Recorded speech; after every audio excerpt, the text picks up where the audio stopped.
Greetings, one and all. This is Brian Pulido. I am the publisher of Coffin Comics, and I'm coming to you from the great state of Arizona. We are in the Coffin Studios, and this is Beer with Brian. This is a monthly program of the Coffin Comics Sworn Club. Coffin Comics Sworn Club offers a lot of cool, fun stuff. Not only would you get a cool welcome kit with a lot of goodies in it, but you get some advantages. You're part of a monthly raffle for free stuff. Also, you get a 24-hour competitive advantage over everybody else for news about Coffin Comics, and you get a 1-hour advantage on the great majority of promotions on coffincomicsshop.com. So without further ado, the whole premise here of Beer with Brian, and by the way, no beer, no liquids this time at all. Should be like, hanging with Brian or something. This is an informal Q&A. Sometimes I am ruminating on pop culture and some of the things that I've been watching recently. But feel free to ask some questions related to Coffin Comics. The first pop culture thing that I'll bring up is, like a Sunday before last, I saw the movie Bone Tomahawk, and this stars Kurt Russell. On the surface, it appears to be a Western, but I promise you, the third act of this thing is a horror film. I don't want to tell you too much about it, except to say that I recommend it, that it's very well acted, great actors in it, and it runs a little long. It runs about 2 hours and 26 minutes. But it's one of those movies where you just sort of kind of go for the ride and just enjoy the characters, their interaction, their banter. But I'm not giving anything away by saying that third act is quite shocking and intense, and I like it. So I recommend that one. I'd also like to say that this Beer with Brian is probably featuring a little bit of a Mike Morg takeover. We're going to be launching an all-new Mike Morg Kickstarter on September 11th. And this is my first dude monster comic in 24, 22 years plus. I don't know. If you don't know, I have a background. I've written Freddy, Jason, Texas Chainsaw Massacre. I've published Halloween and others. So it's about high time I get back to some monster dude stuff. If you would, please indulge me. I'd love to show you just a couple of outrageous pages. So here's some beautiful color page work. I don't know if this shows in the camera properly, but here's Mike, like in the full expression of his powers. And the artwork is by Jose Luis, color by Elmer Santos, and it's co-written by myself and Mike McLean. In this case, I led this story. This is a story that's kind of coming from my evil, twisted heart, or the heart of basically a 12-year-old boy. And everything that I've ever loved kind of like congealed and fermented at that age, and I've been living it ever since. There's another cool page. Here's a bunch of monster dudes. So I don't want to contextualize it so that you get a bit of a surprise. I'm going to pick out one more page. Let me see here. Oh, yeah. I mean, check these pages out, man. Jose Luis delivering the goods. So this, I do say that this story is a bit of a teenage Frankenstein kind of story, but I would also say that it's about a transforming character. And I like transforming characters in comics, like the Incredible Hulk when he goes from Bruce Banner to Hulk, or Werewolf by Night when he goes from his human persona to his werewolf persona. So in the case of Mike, he starts as just an 18-year-old regular-bodied kid, but when he gets these things called kill fists, he gets super jacked. And as he is forced to absorb human power, he just becomes more jacked. There's a lot more to the story than that. And I look forward to telling you more and more about Mike as time goes on. But let's open this up for questions, shall we? KP Heathen has a question about, of all your characters, which is your favorite one? Wow. So of all my characters, which is my favorite one? That's very difficult, because one of the things that happens for me is whatever I happen to be working on becomes the latest thing I'm excited about. So even though we are publishing here in August of 2024, Mike McLean and I are written up to August and completed up to August of 2025. So we're actually already deep into other stories. And in fact, the second chapter of Mike Morg is utterly done, and the majority of Lady Gunfighter is done. So what I'm currently excited about as we sit is, what are we going to do for 2026? And that's actually what I'm working on. So what new characters would we reveal, or what characters that you know about are we going to extend into full stories? And in fact, I mean, you're welcome to make some suggestions. Like I am in that inquiry. So that I guess it's the latest is the greatest for me. Keeping as a follow-up question, when will the new Hell Witch figure come out? Well, I mean, there is a Hell Witch action figure out now, so she's already come out. So I don't know if we're talking about anything else. So we have the full-size statue from Quarantine. Executive Replicas, Loose Collectors put out the Hell Witch figure last year, I think it is.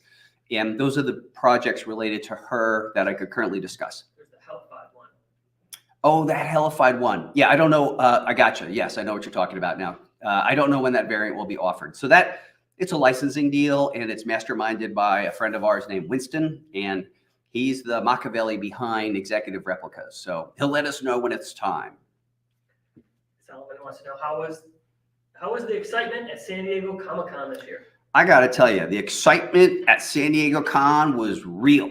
We just love it. It's just one of the best shows on earth. You know, it's interesting. You hear some people in the culture say, you know, it got too Hollywooded out and stuff like that. But I just don't have that experience. You know, if you know Comic-Con, you know that this particular organization truly holds the history of comic books in a way no other convention does. In fact, they still actually give tickets and passes to people who volunteered for Comic-Con back in the day, in the early 70s, when it was held in a little hotel and probably attended by 300 people. They actually have events for folks like that. There's so many panels about the history of comics. Every year there's a panel about Jack Kirby. Then for us personally, there's a lot of measures of why would a con be successful. And one of them is sales. So sales were bananas. Another was respect for Coffin Comics. So we got a lot of that from our peers and visits by, you know, very magnificent peers in the business. I also approached about a dozen artists, cover artists, who have not done covers for Coffin Comics, and to the person, they've agreed to do covers. So, you know, more fun new artists. And I guess, you know, we're here in Arizona, so it's also just on a weather-related note. It's great to get a break from the weather. The dinners are fun. So everything about San Diego Comic-Con is great. And also, it's actually kind of technically smooth to set up and break down, which is also just another component. So it's not as if we go through the entire convention and, you know, dread that last couple of hours when we're breaking down. So it was just phenomenal. Outcast POV has a statement. He says, in the original story, I think Hope renounced her humanity mainly to save herself rather than her mom. Okay, that's an interesting point of view. I mean, as the person who created it, I would assert that she did it as a purely unselfish act to save her mother. But as you've observed, it probably had the dual purpose of saving her life, because had she not, she would definitely be burnt at the stake, and that's it. I will say that I do think that there's a little bit more to the story of Hope than meets the eye. And if you're a keen reader of the current Coffin Comics era, we actually have shown some flashbacks, and we've shown some skills that Hope had that were not revealed up until that time. And certainly there have been some other interesting reveals about her origin. But I hear where you're coming from. Question from Kel Razor. We loved White Reaper Hell Witch. Could this version split from Hell Witch similar to Lady Demon did from Lady Death? Or could Hell Witch learn to switch into a White Reaper to use heavenly magic in the future? Well, all these observations about the White Reaper Hell Witch are fascinating. And there's more to come in terms of that whole thing. And the character that precipitated all this action is the character Angel Vex. So I will let you know that a very strong contender for a story in 2026 is Hana Angel Vex. And in that instance, you would get more detail on the whole White Reaper concept. You'd also have a better sense of why and how are Hana Angel Vex inextricably linked, which is something that we've never declared, but I'm here to let you know that it is true.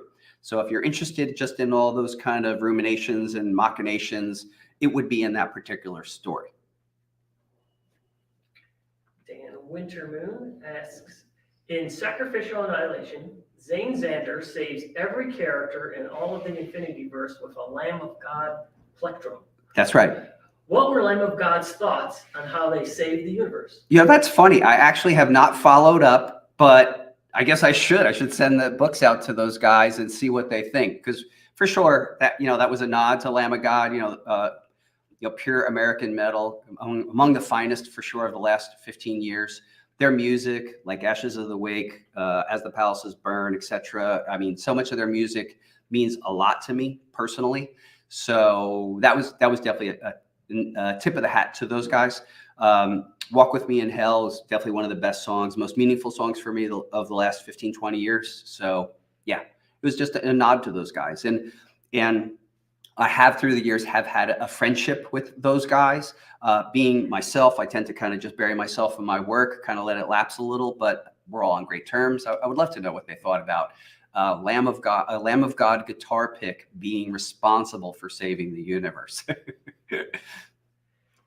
Tim has a question here. Can I ask about the busts? Am I crazy, or did you announce those? Well, did I announce them? There are definitely some truly phenomenal Coffin character busts that will be coming up in the near future. I don't know what I can say or can't say. You might be like luring me into a question. I don't know, but I can say yes. There are some, and man, they're really good. I think they're more likely for next year, but we'll see. Ernesto wants to know: are you going to be watching the new Alien movie? Ernesto, I will be watching that new Alien movie 100% for sure. It comes out tomorrow night. I do hope to see it this weekend. I like that director because I liked his Evil Dead from 2013. That was a brutal Evil Dead. Like, I was going into that movie kind of expecting a little bit of a fun camp tone, which we're all used to, right? But man, that movie just was super serious. It was very shocking. I enjoyed it. Mike Madigan is asking, would it be fair to say you were one of the pioneers in offering metal covers? Mike Madigan, I will tell you the history, and this is the actual truth, no matter how anybody wants to attempt to rewrite it. I was in Las Vegas at a Comic-Con, and I was speaking to a person about enhancements, and somehow in this conversation, I expressed, or I was asked, what enhancement would I like to do that I've never done? And I said, I would like to do a metal cover. And that person said, I can do that. Now, I didn't quite know the person at the time, so I kind of took it with a grain of salt. But of course, my interest was piqued.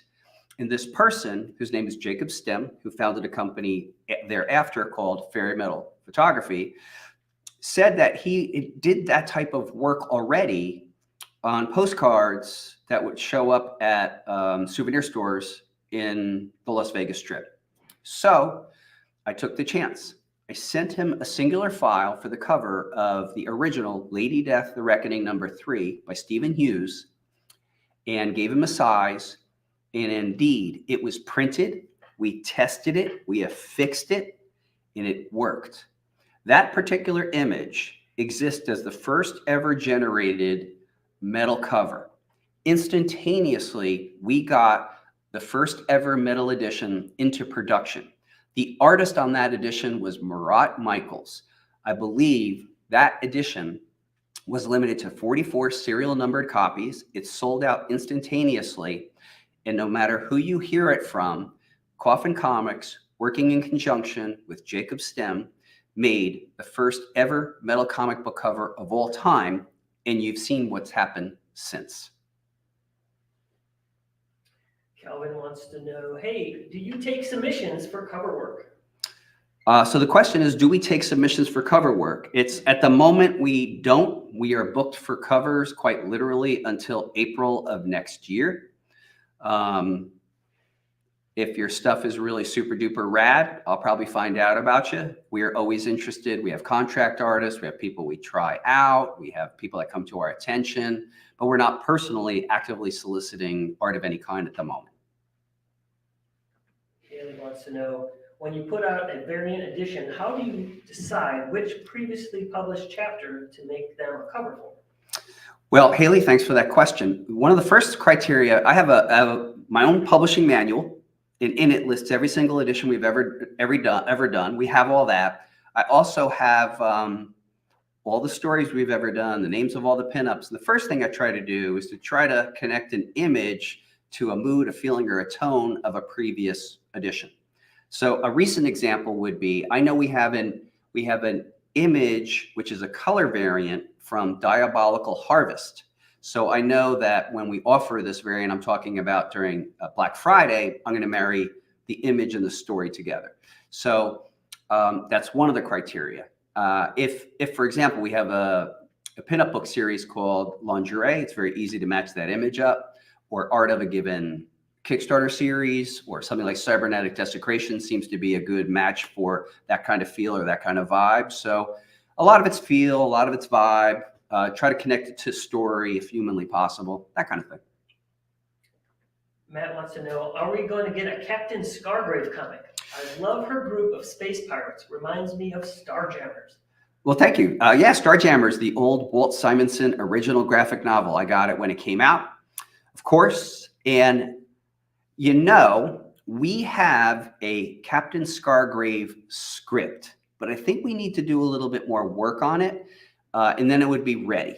There's an element of it that I want to try to tweak out, but the script itself is close, so it's possible.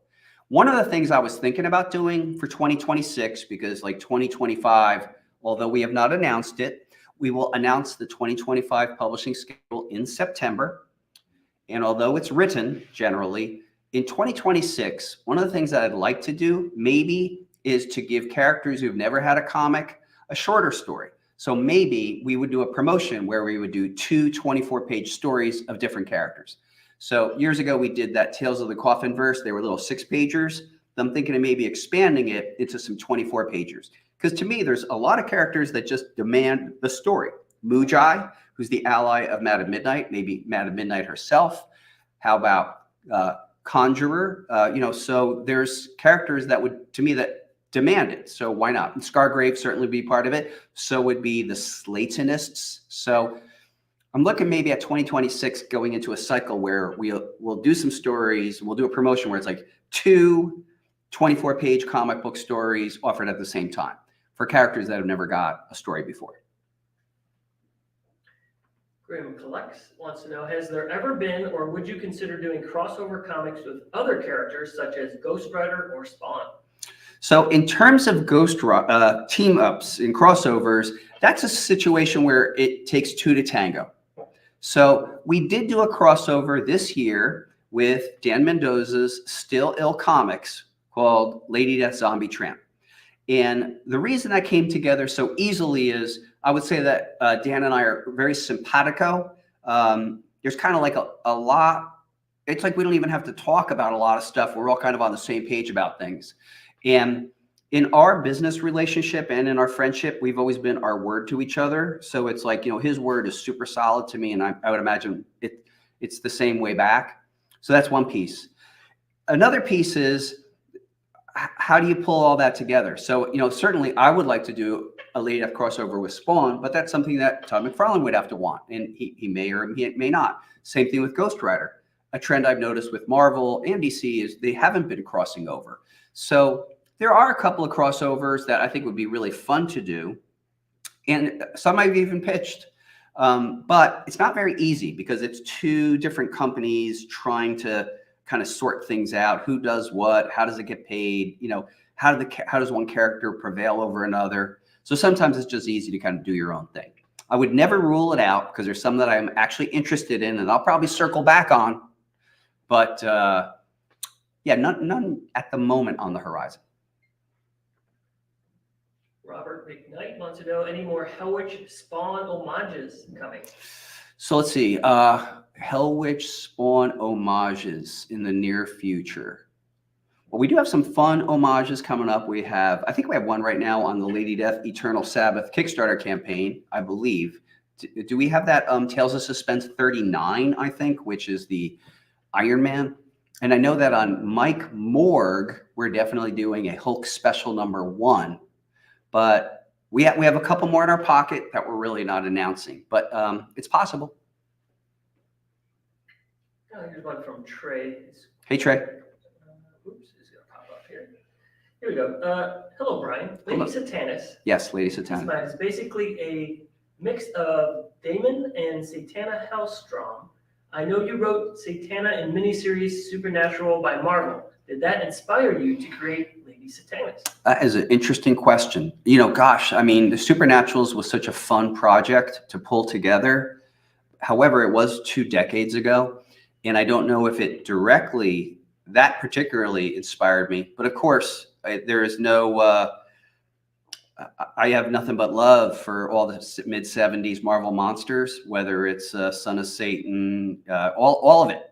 As you know, I'm upfront about it. So I don't know if it was direct, but it just occurred to me that it makes perfect sense that if we do have like an ultimate bad guy named Satanis, that he would have a progeny. Now, the one thing that we haven't shown you yet, but we'll hint at in Lady Satan, in something that's going to happen in 2025, is that Satanis might have hundreds of children. He's Satanis, dude. Like, think about it. Hundreds of children, all kinds of offspring, human, demon, hybrid, who knows? So stay tuned for more on that. And I'm not entirely sure where it all came from, but I guess I do wear some of my influences on my sleeve. There's more of a statement. Lady Death versus Zombie Tramp was awesome. If you liked Lady Death versus Zombie Tramp, please give 100% of the credit to Dan Mendoza. This was a labor of love for Dan, and we certainly supported him, but I give all credit to Dan. I loved reading the script. It had a super fun energy. It's just a fun, rollicking adventure. And if Dan will have us one day, we'll do it all again in some sort of other fashion. What comic do you recommend currently that you're reading? Okay, so the comics that I'm currently reading that I recommend would be, I am reading the Marvel Blood Hunt books. So that's the idea that there's this new breed of vampires taking over the Marvel universe. Been reading that. I just finished Avengers Twilight. That was a 6-issue series. I also enjoyed that. So I don't go to my LCS every month or anything. Like, I pick things up every 3 or 4 months, or a friend of mine will pick it up if he's in the neighborhood. My LCS is 50 miles away from here. So it just, just when it happens. So let me see, what else is I've been reading. I went back and read that Captain America story called The Truth, which was really awesome.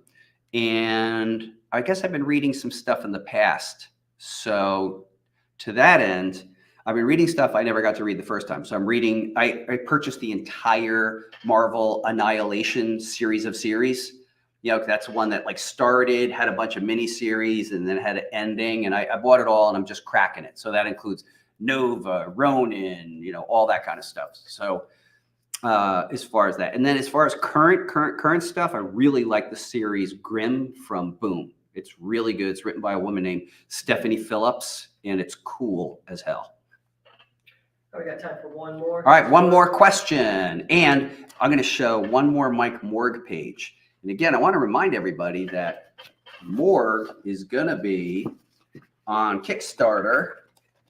Let me see if I get a good juicy one. Oh, yeah, this one's good. Here, check out this Mike Morg page, Blood and Guts page. A lot of fun. In this page, we really established that you could really F Mike up, but he will heal. Don't you love healing characters too? Like, I like transforming characters. Like, Wolverine's a healing character. It's great. They take just terrible beating and then kind of come back. That's something I think power we'd all like to have in any event. All right, so a final question. What's up? Here we go. So Mike is asking, your Marvel 7-Eleven Cup collection is impressive. Thank you. Did you say there was a total of 64 of them? There are, for the Marvel 1974 Series 1 Slurpie Cup collection, there are 60 grand total. I have each and every one of them. I also have the original checklist. But here's the thing that people may or may not know about the Slurpie cups. Those Slurpie cups, Series 1, come in 2 sizes. The first size, the one I collected, is called Tall Thin. And then one that was available in the tri-state area on the East Coast, New York, New Jersey, Connecticut, that area, just that area. And it might have been, I don't exactly know why, maybe, I don't know, the Slurpie machines, how they adapted, but the great majority of the country got what I call tall, short fat. And I don't have those. And by choice, I just have the tall thin because it just harkens back to my own childhood. So final answer, 60 cups, certainly not 64. I got them all and I love them. They're my favorite. All right, everybody, I want to thank each and every one of you for spending a little time with me. I know that your entertainment choices are infinite, and that you would spend any kind of time with me is nothing short of a miracle. So I thank you for that. I am coming at you from the great state of Arizona here in the Coffin Comics studio, and I'm going to holler at you later. Later, everybody.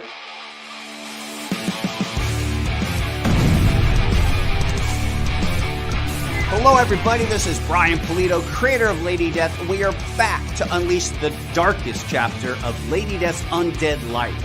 An all-new 64-page original graphic novel entitled Lady Death, Eternal Sabbath. Hell again! A company-wide crossover event continues here! Having created a horde of cultists and hell-hexed foes, the devious Satanist tightens his grip on the world.